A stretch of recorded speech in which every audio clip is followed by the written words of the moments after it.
Have a blessed day to all of you, kabro, kasis. Na ako'y gusto nga ipapili ninyo. By the way, kita mo diri, mo ni atong na-harvest nga kakao diri sa Altam Farm.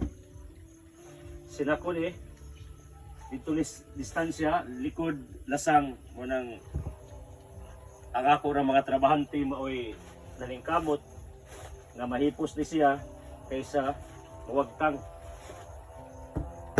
Akong gustong papiliun mo unsa man ato ning gamog tabliya like this. Nakauna pero ibiling liso when I was young.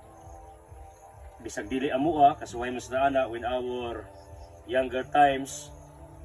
Ngadiin manguha tag kakao pero atong tunlon wa giusik. No wonder ang kalibunan ay kakao moturok tungod kay tunlon man sa mga bata. I've been there in that kind of life when I was very young. Or else, atong paturokon. This is the seedlings of cacao. Kaya atong dream diri sa Altam Farm, makatanom kog pila ka libo nga cacao. Tungod kay naglisod og supply ang mga cacao farmers or else ang mga plantations. As far as I know, I don't know what's the reason, mao nang nag-crisis gyud ang atong ekonomiya in terms sa cacao. You will like it or not. Ug na may cacao like Davao because they are the main producer of cacao, igo rin na i-export kay dako mag-value or else sila ra mismo ang mogamit within that region, within that city of Davao. Unang kami diri, akong inahag amahan, mamaligja ay Sikwate or Tablidja pero for how many months they stop because wala sila supply og kakao. Ug ang atong kakao diri sa Altam Farm dili pa enough para isusti sila. Pero I told them because when I was young, hilig naman kong pananom. Ulitaw pa ko, elementary ko, high school, ako lang itamlag kakao. Ang problema kay ila ramang pasagdan, ya balhinag, baka or kabaw. No wonder na ray pila ka buok karon ni survive. So akong kwintada, if the toker what I planted when I was young, hayahayin ta sila base sa akong calculation. Pero pass is pass, human naman to kapoy ng balikan. Ang ato now, let's start a new beginning. Kaya kinabuhi dili man ang kapalpakan, maoy importante how you start again. Ug mao ni ang akong gibuhat ron, ipakita mo na ako diri sa seedlings, ipakita mo na ako gliso or tibuok diapay daghan diri sa atong kakao. Rason tungod kay dili to brag. Dili na ako i-brag. But to inspire all of you na naa kay mahimo sa imong kinabuhi mismo. Kung kaya na ako, ordinaryo ra ko nga tao. Pero one thing for sure, God is with me. That's the reason why the impossibilities become possible. That's in Luke 1:37. Unang kining 5 hectares more or less na develop nato inahinay. This is a resort, at the same time, a farm. Tungod kay nagpalaban mo ko sa Ginoo. Muna akong advice nimo, ug na kay gustong imuon, ayaw suluha. Mark 8:34, yung si Kristo, carry your cross if you want to follow me. If you will carry your cross by your own strength, you cannot do it. Ingos Pablo, Pilipos 4:13, I can do all things through Christ who strengthens me. Psalm 28, God is our strength. My point goes this way. Palabas Ginoo.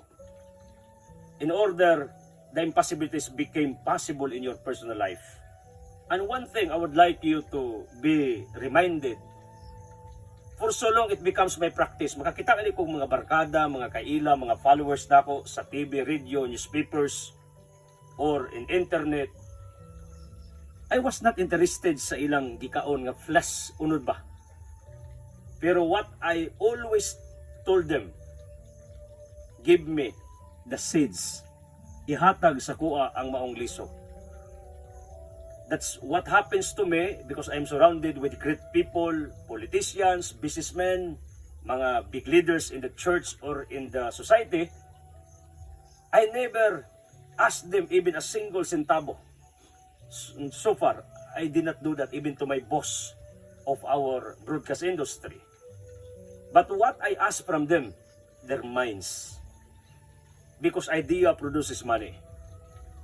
Ilang utok mo'y akong gipangayo, not necessarily nga akong gikuha ilang utok, gilugit, then I put it in my mind. No, that's not the point. It's just idiomatic expressions, meaning I borrow their thinking, their mindsets, because ang success na ba, naka-pattern. So kung ang imong mindset goes this way, feeling rich, diha ra ka kutob.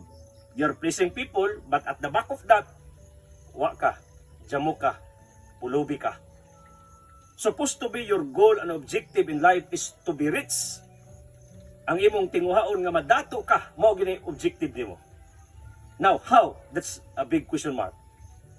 Mao nang idea is very vital in everything. Mao na may YouTube Academy, YouTube University.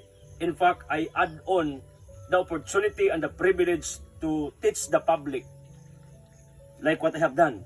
I showcase everything sa unsay akong gipangbuhat. Although I have a lot of buzzers now, it's normal because once you are presenting something to the public, nagi mga tao nga na mga side comments, although tarong imong intention, pati sundang nako, gibas na, ug unsa pa ilang nakita diri, akong abuhan, nga resort man nga bukid, ilang gi-question, akong giluto, gusto gi-question na minimor basing.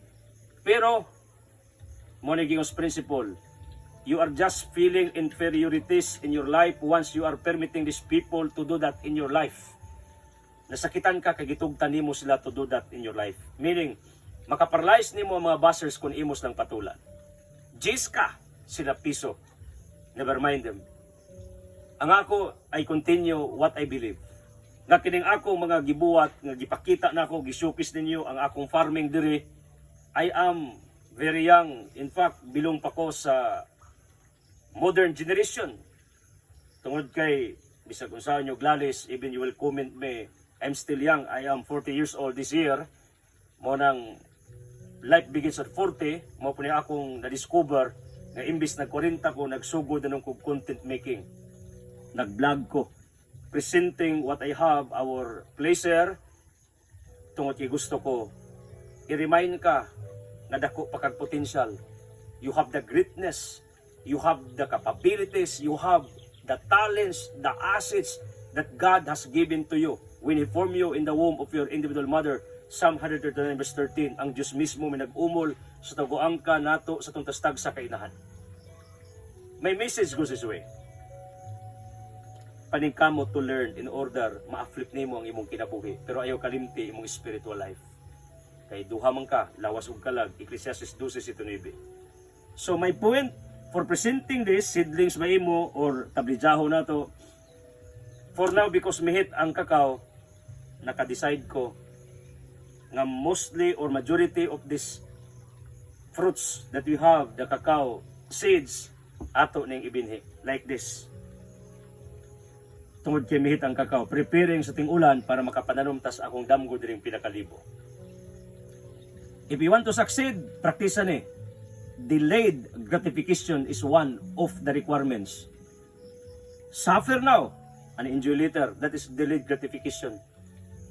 Pero gani, kung unho nimo ang imong personal nga satisfaction, kanon nimo ni, itisikwate, hayahay dire, mag inom-inom, or I will bring this to Hagna where I live, where my residence is located, where our ministry is busy in preaching.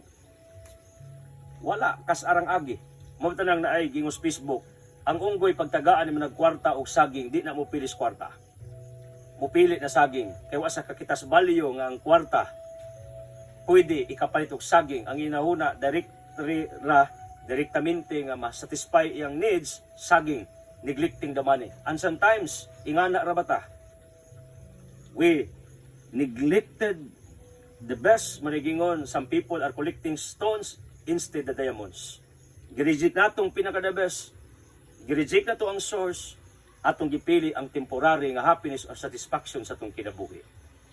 Idsa na ka naglusas, kabro mo sa kaluwasag pag-asinso kung kaya nako. Kaya nimo, maniwala ka lang, labi na kung kuyog imong Ginoo. Let's fight against global warming and climate change. Nagtuo ko, every seedling akong gitanom diri sa Altam Farm, it helps fighting against global warming and climate change. Even Pope Francis has this fight. Mananom ta. There is no cure for our dying earth, our dying Mother Earth. Rather, gawas lang yun sa pagpananom. Okay? God bless.